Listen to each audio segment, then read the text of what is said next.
Ya, jadi baik, selamat sore ya rekan-rekan media. Terima kasih telah menyempatkan waktu datang ke markas besar kami ya di Lenteng Agung. Jadi pada hari ini kami dari tim kuasa ya yang bergabung yang di depan ini semua akan menyampaikan beberapa hal kepada rekan-rekan media tentang apa yang sedang dan akan kami lakukan dan atau yang sudah kami lakukan.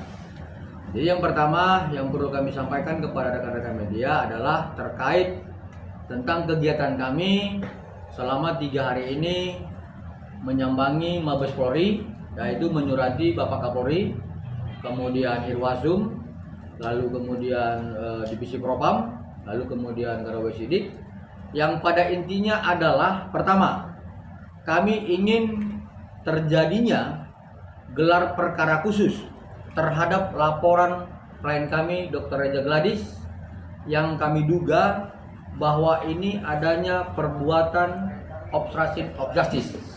Ya, kami indikasi yang kami sampaikan tentang adanya perbuatan dugaan obstruction of justice adalah terhadap beberapa hal yang kami sampaikan sebelumnya kepada rekan-rekan media.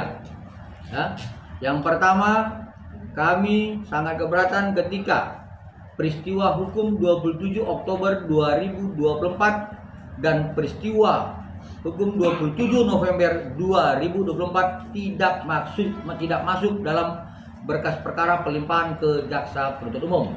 Itu yang pertama. Yang kedua, di dalam gelar perkara khusus ini dalam peraturan Kapolri nomor 6 tahun 2019 di pasal 33, kami ingin agar penyidik menyampaikan ya di dalam gelar perkara khusus tersebut tentang apa kendala-kendala terhadap apa yang kami sampaikan barusan.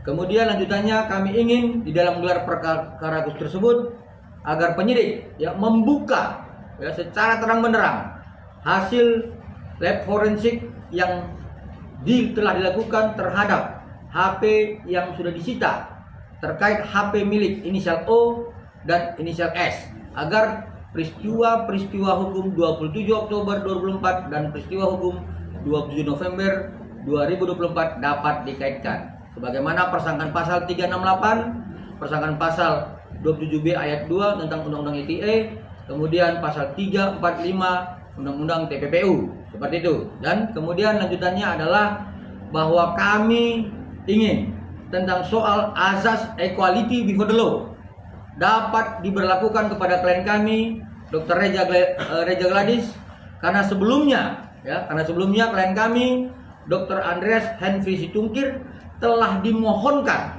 ya gelar perkara khusus oleh si tersangka Samira di Polrestabes Medan dan terlaksananya gelar perkara khusus di Mabes Polri. Dan terhadap peristiwa gelar perkara khusus yang dimohonkan oleh tersangka Samira, kami menginginkan bahwa permohonan gelar perkara khusus oleh klien kami Dr. Reza Gladys juga harus dikabulkan oleh pihak Mabes Polri. Tetapi kalau kemudian hal yang kami sampaikan ini tidak sesuai dengan azas hukum equality before the law, berarti ada yang menabrak konstitusi. Ya, pada prinsipnya ini adalah merupakan bentuk adanya perbuatan abuse of power yang mengatur hukum. Tetapi kalau kemudian tentang gelar perkara khusus yang dimohonkan oleh klien kami Dr. Reza Gladys, kami menghormati itu, berarti azas equality before the law memang benar-benar dapat dan sedang diberlakukan kepada semua warga negara. Untuk itu tentang peristiwa-peristiwa yang lain, kami mintakan kepada senior kami Bapak Surya Bakti Batubara ya terkait masalah persoalan akan adanya gugatan Dewan Prestasi di Pengadilan Negeri Jakarta Selatan. Baik, terima kasih. Selamat sore buat rekan-rekan media. Pertama-tama kami mengucapkan syukur bahwa kita dapat berkumpul di tempat ini. Dan menyangkut masalah gugatan perdata Dewan Prestasi yang dilakukan oleh kelompok kepada NM kepada FG, ini memang kami sudah coba pelajarin. Prinsipnya gugatan tetap harus diterima oleh pengadilan. Makanya ini akan tanggal 28 kami akan menghadiri untuk persidangan awal. Karena awal bagaimanapun ini harus kami tanggapi. Walaupun sebenarnya ini kasus gugatan Wan Prestasi menjadi bahan kami merenung kembali. Puluhan tahun kami jadi profesi hukum ini, baik dari sejak Fakultas Hukum sampai saat ini, tahun 81 sampai saat ini kami mengikuti hukum ini. Baru ini pertama kali ada gugatan Wan Prestasi yang modelnya begini. Perlu kami jelaskan bahwa pengertian gugatan Wan Prestasi ini ada apa sebenarnya. Kalau kami pelajari ini bekas, bahwa ini hanya modus. Karena sesuai dengan apa yang hangat saat ini, kalau ada gugatan perdata, maka pidana di stop. Itu yang selalu didengungkan. Ditunda. Jadi ada kasus perdata, maka semua pidana itu ditunda dulu. Sampai ada putus tetap. Itu kalau menyangkut masalah kepemilikan. Dibuktikan dulu pemiliknya siapa. Tapi untuk kasus ini alangkah anehnya memang. Ya, kita juga harus belajar kembali lah kepada pengacara-pengacara yang senior itu, supaya kita bisa memahami sampai di mana sih konteks hukumnya ini. Karena menyangkut Wan Prestasi, mungkin akan kami bisa menjelaskannya. Apa sih Wan Prestasi itu? Silakan. Ya, terima kasih Pak Surya. Jadi selamat sore rekan media. Saya menambahkan bahwa bisa pernah terjadi gugatan perdata ini menunda perkara pidana. Itu pernah terjadi, tapi itu adalah peristiwa langka. Tidak dalam semua peristiwa hal tersebut bisa terjadi. Gugatan perdata dimaksud yang bisa digunakan adalah apabila dia menyangkut mengenai alas hak atas sesuatu. Jadi harus ditentukan dulu alas haknya jelas, baru pidananya bisa menjadi lebih terbuka.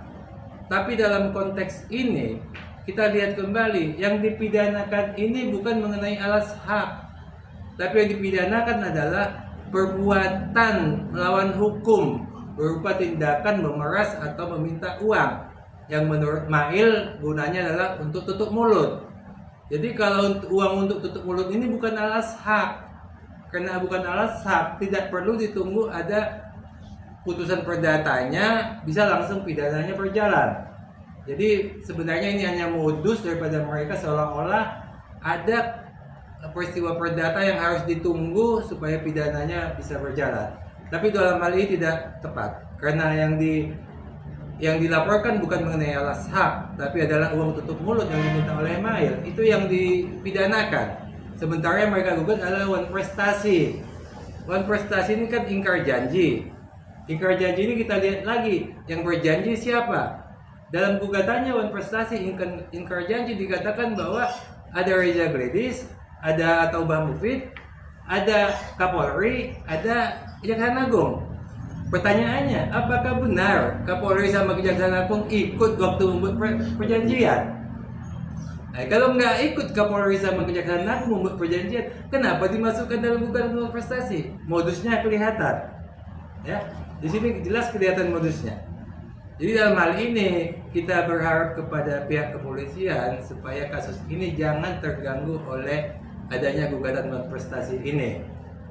Sebab prestasi yang digugat ini adalah mengenai uang 4 miliar. Sementara yang dilaporkan adalah tindakan mereka memeras Dr. Reza yang terbukti dengan adanya perkataan daripada Mail bahwa dibutuhkan uang, katanya Pak, ini mulutnya Nikita ini harus ditutup pakai uang.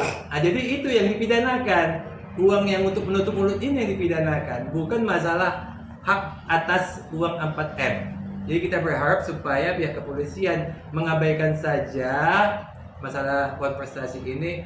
Tidak apa-apa, biarlah perkara perdatanya tetap jalan, tapi perkara pidananya tetap dilaksanakan sebagaimana mestinya. Demikian mungkin.